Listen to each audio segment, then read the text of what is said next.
नमस्कार, आप देख रहे हैं एच एन न्यूज़ 321।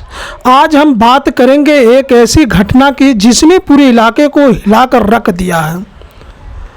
26 साल के दीनदयाल यादव का लेकिन अचानक मौत की खबर आई और बताया गया कि उसने फांसी लगा ली, लेकिन परिवार वालों का कहना कुछ और है।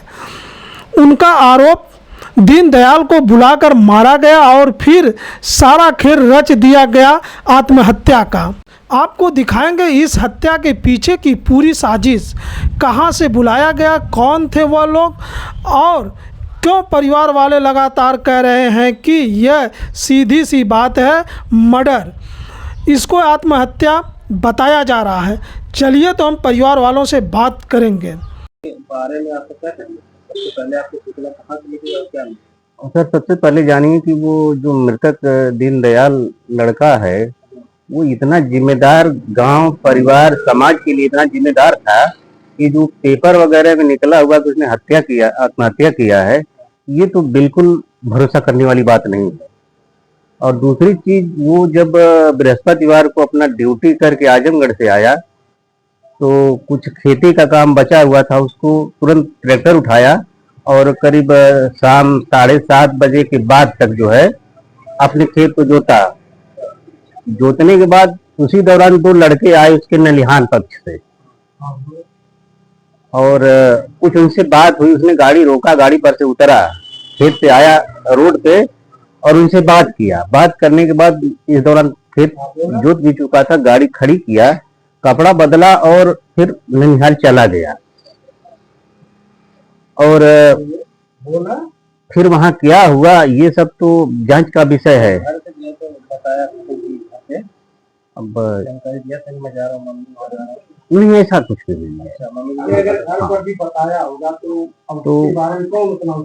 क्योंकि अक्सर अपने काम में ही बिजी रहता था कि वो सभी लोग यही जानते थे कि अपना किसी काम से गया होगा। सूचना तो सर हम लोगों को जो है करीब 4:30 बजे के बाद मिली। घर पे फोन आया किसी महिला का उसी के नंबर से कि आप लोग जल्दी से जल्दी चले आइए। और यहाँ पे जो है उसको डंपी भी कहा जाता था, डंपी की हालत बहुत खराब है, बहुत सीरियस है और तुरंत आप लोग चले आइए। आनन फानन में 2 लड़के मेरी ही गाड़ी लिए और उसकी माँ, वहां से कहा गया उसकी माँ को भी लेकर के आइए। और वो 2 महिलाएं उसको ले करके, और जहां भी बताया जाता था कि वो किराए के मकान में रहती हैं अपने गांव से बाहर, वहां से वो लोग उस लड़के को ले करके परशुरामपुर आ रही थी। रास्ते हाँ किसी ऑटो में ले करके, और उस ऑटो को लगातार जो है कोई 4 व्हील बैकअप कर रही है। ये मेरे भी ड्राइवर ने इस चीज को बताया, मेरा भतीजा उस गाड़ी को चला रहा था, कि वो गाड़ी का उसको लेकर जब इन सबों ने उनको देखा तो अपनी गाड़ी फिर, क्योंकि रास्ते में जा रहे थे और वो सब आगे चली आई लेकर के। बाद में इसको लगा कि यार पीछे किसी को लेकर के जो है कुछ महिलाएं 2 जा रही, तो वापस अपनी गाड़ी बैक किया। उस दौरान एक ब्रेजा गाड़ी कोई लगातार उस ऑटो के पीछे उनको फॉलो कर रही थी। वो गाड़ी आया, तुरंत आगे बढ़ करके ऑटो को रोका, उतरे, सब देखे तो ये तो दीनदयाल है। तो वहां से उन सबों ने तुरंत जो है, महिलाओं ने जब इसकी माँ को देखा तो दीदी दीदी करके बोली कि हालत इसकी जो है खराब हो गई, हमारे यहाँ रुका हुआ था और आप ऐसा करिए कि ये उसको कुछ पैसा दे रही थी और दीनदयाल का मोबाइल उसको पकड़ाने की कोशिश की कि आप लोग चलिए इनका इलाज कराइए, हम लोग यहाँ से जा रहे हैं। लेकिन होशियारी किया हमारा भतीजा जो गाड़ी को चला रहा था, उसने कहा कि नहीं, तुम लोगों को भी साथ में चलना पड़ा। वो सब भागने की फिराक में थी, लेकिन जबरदस्ती उनको जो है 2-3 लड़के खींच करके स्कॉर्पियो गाड़ी में साथ में बैठाए। ये सच्चाई है। और उसको ले करके जो है बिलरियागंज पीएचसी लेकर के आए। यहाँ आने के बाद पता चला कि वो अब नहीं है। उसके बाद से सारी कार्रवाई तब शुरू होती है। देखे थे तो उस टाइम मतलब उनकी हालत कभी नहीं, बिल्कुल कुछ भी ऐसा नहीं था। वो दिखने से ही लग गया, तभी तो तुरंत परेशान होकर के वो सब आनंद फान में फोन किए कि नहीं दिक्कत जो है हो गई। परशुरामपुर में भी उन्होंने चेक करवाया किसी जो है हॉस्पिटल में, प्राइवेट हॉस्पिटल में, वहां उसने डॉक्टर ने क्लियर कर दिया। गिरफ्तारी कितने लोगों की है? सर वही 2 महिलाएं पकड़ी गई हैं और शायद कोई सुनने में आ रहा है कि लड़का भी है जो एक। अच्छा, जब वो महिलाएं उनकी माता जी से मिली तो क्या बोली कि मतलब हमारे घर पर रुके थे? हाँ, इस चीज को उन्होंने स्वीकार किया कि रात में मेरे यहाँ रुका था और कैसे अचानक से कैसे इसकी तबीयत खराब हुई, हम लोगों को लेकर के यहाँ आना। जैसे आज की सुबह के अखबार में अमर उजाला छपा कि फांसी के द्वारा संदिग्ध है। हाँ, क्योंकि हाँ उसमें दोनों बहनें जो हैं, दोनों महिलाएं, दोनों आपस में सगी बहनें, दोनों का बयान अलग अलग है। पहली महिला जो अलग रहती थी, जिसके यहाँ ये गया हुआ था, या उन दोनों लड़कों के द्वारा वहां पे ले जाया गया, उसने बताया कि जो है मेरे यहाँ रुका हुआ था, और उसी महिला ने बताया कि ये जो है कुछ कहा सुनी हुई और इन्होंने जो है वो मुझको घर से बाहर धक्का दिया और फांसी लगा लिया। घर से बाहर धक्का दिया, फांसी लगा लिया, तो प्रथम दृष्टया वो दरवाजा बंद करना चाहिए, अगर कोई मरने का प्रयास करेगा तो बंद करेगा, ऐसा कुछ भी नहीं था। दूसरी चीज, वो इतना मतलब तंदुरुस्त लड़का था, आर्मी की तैयारी करता था कि अकेली की बातें छोड़िए, दोनों बहनें मिल करके उसको अगर वो लगा लेता तो उतार न पाती। और जब इस बात को उसने कहा कि इसने फांसी लगा लिया, तुरंत उसकी बड़ी बहन ने इसका विरोध किया। बड़ी बहन ने विरोध? हाँ, जिसको इसने बुलाया। जब हाँ, छोटी किराए पर रहती थी, अब बड़ी को उसने बुलाया, तो जब उसने ये कहा तो कहे कि करे तुर करकटवा में तो फांसी कैसे लगा पाई, उतना लंबा लड़का हो, तो जब वहां पहुंची तो उसका पैर नीचे आ जाएगा। इसका उसने तुरंत खंडन कर दिया। तो वो क्या महिला बोली? लेकिन वो अपनी ही बात पर अड़ी हुई कि नहीं, इसने फांसी लगा, कैसे लगा ये जांच का विषय है, सच्चाई यही है। अच्छा, वो महिलाएं जो थी गांव की थी या उनके जो रिश्तेदार है, मामा का घर? नहीं, वो महिलाएं रिलेशन में पड़ती हैं। दूर के रिलेशन से या?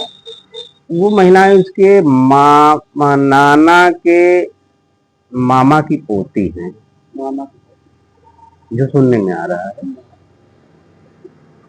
ये जो प्रेम प्रसंग का मामला बताया जा रहा है? नहीं, इसको सर मैं नहीं कुछ बता पाऊंगा, ये तो मोबाइल वगैरह डिटेल से क्लियर हो पाएगा कि क्या है क्या नहीं है। बाकी जो चीजें हैं यही हैं जो कल तक निकल के आई। प्रशासन से क्या मांग करेंगे? निष्पक्ष जांच हो इसका, जो भी हो जल्द से जल्द निष्पक्ष जांच हो और दोषी लोगों पर कार्रवाई की जाए, क्योंकि परिवार का इकलौता चिराग था वो। पिताजी की 4 साल पहले डेथ हो चुकी थी, उन्हीं की जगह पे आपको बता रहे प्रॉपर्टी का भी विवाद इसमें सामने आ रहा है। मैं बता रहा हूँ, उसकी माँ अपने मायके पक्ष में इकलौती थी और वहाँ की प्रॉपर्टी को उनका हाँ बिल्कुल हक था, और हक को लेने के लिए काफी संघर्ष भी करना पड़ा। हालांकि अभी भी जो है उस पर कब्जा उसके ननिहाल के ही पटीदार लोगों का है, लेकिन मामला बहुत अच्छा संबंध नहीं था, क्योंकि वहां पे वरासत चढ़ाने के लिए काफी जो है मशक्कत करवानी पड़ी थी, विवाद भी हुआ था उसके लिए। जो इनकी जमीन है अभी वही इस्तेमाल कर रहे हैं, उनकी मम्मी की जमीन वहाँ पर? हाँ, अभी तो वही लोग इस्तेमाल कर रहे हैं। हाँ, वो ननिहाल पक्ष के ही लोग इस्तेमाल कर रहे हैं। ये जांच का विषय है, अब जो भी हो दोषी हो उसके लिए उस पर कड़ी से कड़ी कार्रवाई हम लोग तो परिवार के होने के नाते यही डिमांड करेंगे। प्रॉपर्टी के चक्कर में उसकी हत्या की गई है, उसको आत्महत्या का रूप दिया जा रहा है। जब वो घर पे थे तो उसके जो कर्म वहाँ क्या क्या हुआ था? कुछ नहीं, वो अपना काम दाम में जैसे करता है किया, और शाम को 2 लोग आए, उसको बुला के ले गए। वो कौन लोग थे? उसकी मौत की सूचना तो कैसे प्राप्त हुई? मौत की सूचना तो उनके चाचा को मिली, सुबह मिली। क्या बताया जा रहा है? सुनने में तो यही आ रहा है, वो लोग जो कर रहे हैं फांसी लगा लिया, फांसी का तो नहीं दिखाई देता है कोई रूप। फांसी लगेगी तो आदमी ऐसे वहां और लोग जानेंगे कि नहीं जानेंगे? दरवाजा खुला था, फांसी लग गई। इसमें महिलाओं का जिक्र हो रहा है, कौन सी महिलाएं हैं, कहाँ की है? महिलाओं के बारे में तो हम नहीं जानते। जैसे लाट वो लेकर परशुरामपुर आई, सैदपुर से सैदपुर से। घटना तो वहीं से वो उसके नंबर से फोन की, जैसे लड़के के नंबर से फोन, जहां भी फोन की लड़के के नंबर से फोन की। फोन करने के बाद वो जो है उनको यहाँ से सूचना गई, यहाँ से लड़के स्कॉर्पियो से की माँ और 2 लड़के गांव के एक भतीजा, ये लोग गए वहां।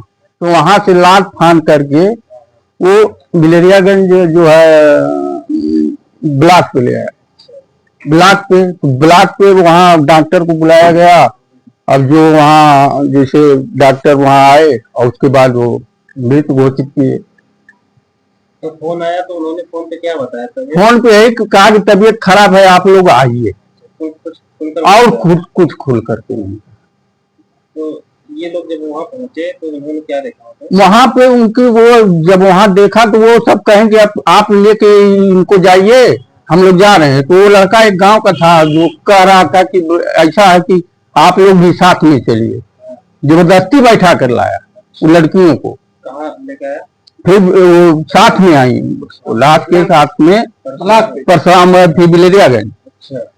तो बिलरियागंज में फिर हम लोग 100 नंबर पे फोन किए, 100 नंबर आई।